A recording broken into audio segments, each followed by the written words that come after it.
In the late summer of 479 BCE, on a broad plain in central Greece, two great armies faced each other across a shallow river. On one side stood the last major field army of the Persian Empire in Greece.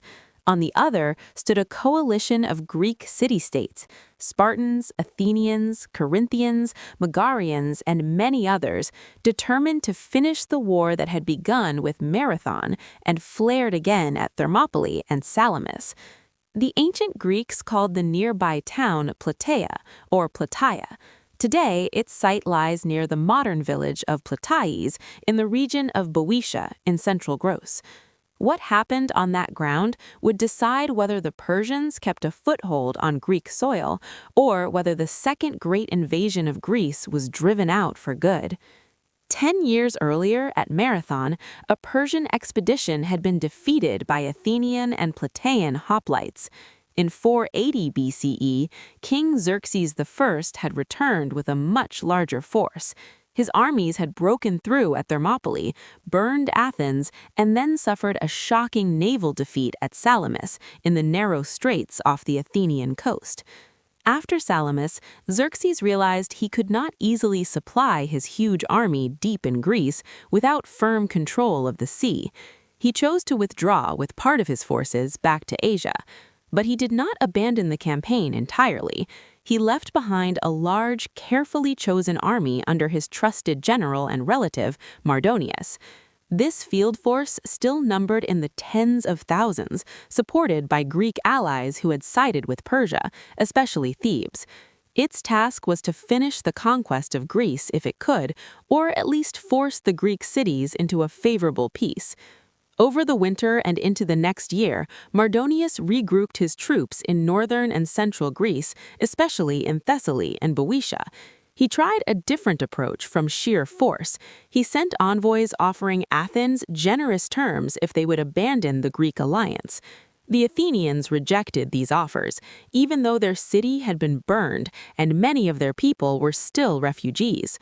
As spring and summer of 479 BCE passed, Mardonius marched again into Attica, the land of Athens. The Athenians evacuated their population once more to safer regions and to the island of Salamis. The Persian army roamed the countryside but could not draw the main Greek land army into battle on its own terms. Meanwhile, the Greek alliance assembled a new combined force on the Isthmus of Corinth, the narrow land bridge that connects the Peloponnese to the rest of Greece. The land command was given to Pausanias, a Spartan regent acting for the young king, since Leonidas had fallen at Thermopylae. The Greeks knew that if they stayed behind fortifications at the Isthmus, they might protect the Peloponnese, but would effectively abandon central Greece and Athens to Persian dominance.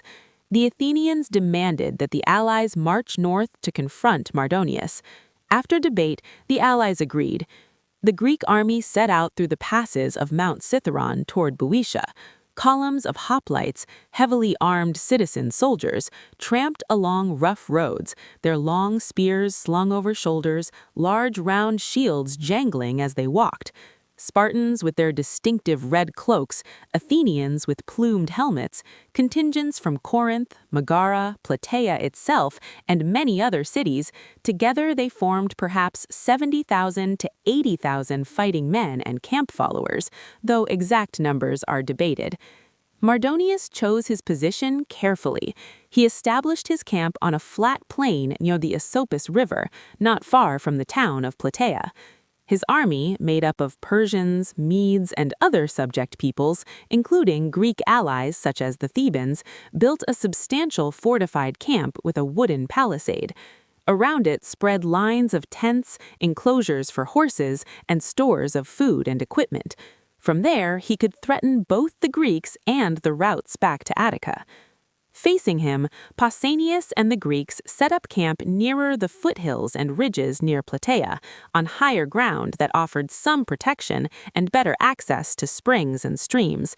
Between the two camps ran the shallow Asopus, more a broad stream than a large river, but enough to mark the front lines. For days, the two armies watched each other. There were skirmishes and probing attacks, especially involving cavalry. Persian horsemen, well-trained and mobile, galloped across the plain, launching javelins and arrows at Greek outposts, then wheeling away before the slower hoplites could catch them. Greek light infantry, archers, slingers, and javelin throwers, harassed them from rocky slopes and gullies. Water soon became a critical issue. The Greek army relied on several springs and small streams near their camp on the slopes. Mardonius, realizing this, sent cavalry raids to cut off Greek access to some of these sources. One attack in particular is said to have seized a vital spring, making life in the Greek camp increasingly difficult. Pausanias and the other Greek commanders faced a dilemma. If they stayed where they were, they risked running out of water and supplies. If they moved too hastily onto the plain, they might lose the slight advantage of terrain and be exposed to Persian cavalry. Council after council met at night, in tents and under the stars, debating next steps. Eventually, the Greeks decided to shift their positions slightly, pulling back closer to the town of Plataea, where water was more plentiful and the ground offered better defensive features. The movement was supposed to be orderly, carried out at night to minimize the risk of Persian attack. In practice, it became confused. The Greek army was spread out along several kilometers of front. Different contingents moved at different speeds. Some misunderstood the orders and retreated farther than intended. Others hesitated and remained temporarily exposed on the plain. By dawn, the Greek line was no longer a neat, continuous front. It had gaps and irregularities, exactly the kind of weakness a vigilant enemy commander would look for. Mardonius saw his opportunity. Believing that the Greeks were in disorder and perhaps even retreating, he ordered a general advance. Persian infantry began to move out from their camp, crossing the Asopus and forming up on the Greek side of the stream. Cavalry pressed forward to harass and disrupt any still-moving Greek units. The Battle of Plataea, which both sides had long anticipated, finally began in earnest. On the Greek right, where the Spartans and their allies stood, Pausanias tried to steady his forces and form a proper battle line. Persian and allied Greek troops advanced against them. According to ancient accounts, omens and sacrifices delayed the Spartan charge for a time. Pausanias was said to have waited anxiously for a favorable sign. Whether this detail is literally true or symbolic, there was certainly a period of tension as the Persians drew closer and the Spartans held their ground. On the Greek left, the Athenians and other contingents faced Thebans and other Greek forces fighting on the Persian side. This part of the battle turned into a bitter contest between Greeks with different loyalties, as old rivalries and new political choices collided in the dust. Eventually, Pausanias gave the order. The Spartan line moved forward in its characteristic heavy phalanx, spears lowered, shields overlapping. They descended gently from the higher ground toward the Persian infantry, who waited with wicker shields, shorter spears, and bows. When the two sides met, the clash was brutal. Persian arrows and javelins had done some damage on the way in, but now the fight was at spear length. The heavy bronze armor and large hoplite shields gave the Spartans and their close allies an advantage at this range. Persian soldiers, brave and disciplined, found their weapons and lighter armor less suited to the sustained push of shield on shield. Meanwhile, the Athenians on the left engaged fiercely with Theban hoplites and other allies of Persia. This was a more evenly matched clash of Greek heavy infantry against Greek heavy infantry, and it was hard fought. Men who spoke the same language and used the same fighting style killed each other in hand-to-hand combat, even as both sides claimed to fight for the future of Greece. Back on the right, around the main Persian position, the fighting grew more intense. Mardonius himself was visible on horseback behind his troops, urging them forward, trying to stabilize sections of the line where the Spartans were pushing hardest. At a critical point, Mardonius was struck and killed. Ancient authors disagree on the exact cause. a thrown stone shattering his skull, a spear thrust that brought him down, but they agree that his death had a devastating effect on Persian morale. The sight of their commander falling from his horse amid the confusion shocked his men. When word spread that Mardonius was dead, the Persian front began to waver more visibly. Some units tried to hold, others started to pull back toward the safety of the fortified camp. The steady pressure of the Spartan advance, combined with the loss of leadership, turned an orderly fighting retreat into a more chaotic flight. The Greeks, sensing the shift, pressed forward with renewed energy. The Persian line broke in several places. Soldiers ran for the river, for the remnants of defensive positions, for the palisaded camp that had seemed so secure that morning. The Persian camp, with its high wooden walls and densely packed tents, now became the last refuge. Soldiers crowded toward its gates, pushing and shoving to get inside. From a distance, Greek warriors could see the confusion. Greek hoplites, particularly the Spartans and other Peloponnesians, advanced to the camp's perimeter. For a time, the wooden palisade held them back. Persians and their allies on the walls hurled missiles, stones, javelins, arrows down on the attackers. But the Greeks, now tasting victory, were relentless. They hacked at gates, climbed where they could, and used any weakness in the structure. Eventually, they broke through. Fighting surged into the interior of the camp. Between tents adorned with rich fabrics, carpets, and furniture meant for nobles from across the empire, men killed each other at close range. For Persian soldiers who had hoped the walls would save them, there was now nowhere left to run. In the chaos, some Greeks began to see more than just enemy soldiers. They saw treasure. The Persian camp was filled with gold and silver vessels, fine clothes, exotic goods, and stores of food. The great king's army did not travel lightly. Scribes and officers would later record wagons full of captured wealth. Ancient authors describe the Greek astonishment at the richness of the Persian encampment compared to their own simpler ways. Beyond gold and silver, the Greeks also found prisoners, slaves and captive peoples from other regions, some of whom may have been Greeks taken in earlier raids. Chains were broken. Some men wept at sudden freedom in the midst of so much death. By the end of the day, the Persian army in Greece, as a coherent force, had ceased to exist. Thousands lay dead on the plain and in the camp. Others fled in small groups, trying to reach friendly cities such as Thebes or to escape northward. The Greek coalition, though not without its own losses, had won a crushing victory. Word of Plataea spread quickly.